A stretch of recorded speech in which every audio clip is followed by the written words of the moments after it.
Give the king thy judgments, O God, and thy righteousness unto the king's son. Psalm 72, verse 1. Solomon writes this psalm, and the superscription confirms it. He stands at the beginning of his reign, having received wisdom from God in a vision, and now he prays for the equipment a king needs to rule God's people. Solomon does not ask for wealth or military dominance. He asks for God's judgment and God's righteousness. The request is precise. Solomon asks God to give the king his judgments, meaning the standards by which God himself evaluates right and wrong. Not a human legal tradition, nor an inherited custom, but God's own measure of justice. Then he asks for God's righteousness to be given to the king's son, which is Solomon himself, the son of David. The parallel structure of the verse makes the point twice. The king needs divine guidance to rule. Without it, he governs by his own fallen understanding. This prayer carries a messianic weight that extends beyond Solomon. David's greater son, Jesus Christ, receives this prayer in full. He does not receive God's judgment as a gift.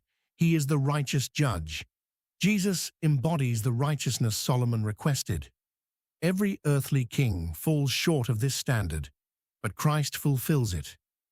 He shall judge thy people with righteousness, and thy poor with judgment. Psalm 72, verse 2. The prayer becomes a declaration of what righteous kingship produces. The king who receives God's judgment judges God's people with righteousness. People belong to God before they belong to the king. The king governs on God's behalf, which means he answers to God for every verdict. This verse then narrows its focus to the poor. The poor receive specific mention because they are the group most vulnerable to corrupt judgment. In the ancient world, courts favored those with resources, connections, and influence. The poor had none of these. A king who judges with God's righteousness changes this. The poor receive judgment, meaning they receive the full weight of legal protection and fair hearing that wealth normally buys.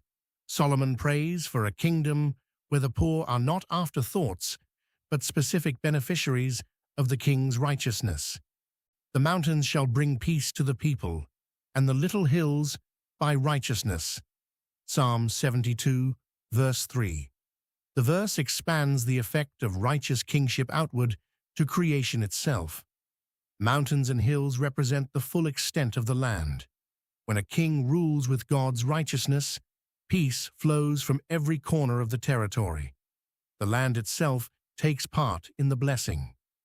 This is covenant language, where God promises that obedience produces agricultural abundance and national peace, while disobedience produces drought and devastation. The king's righteousness functions as the hinge. A just king brings the covenant blessings down from the mountains. An unjust king brings down curses. Solomon understands that his personal righteousness before God carries consequences for the entire land and every person living in it. He shall judge the poor of the people, he shall save the children of the needy, and shall break in pieces the oppressor. Psalm 72, verse 4. The verse returns to the poor and the needy, but now adds a third category, the oppressor. The righteous king does not just give the poor a fair hearing.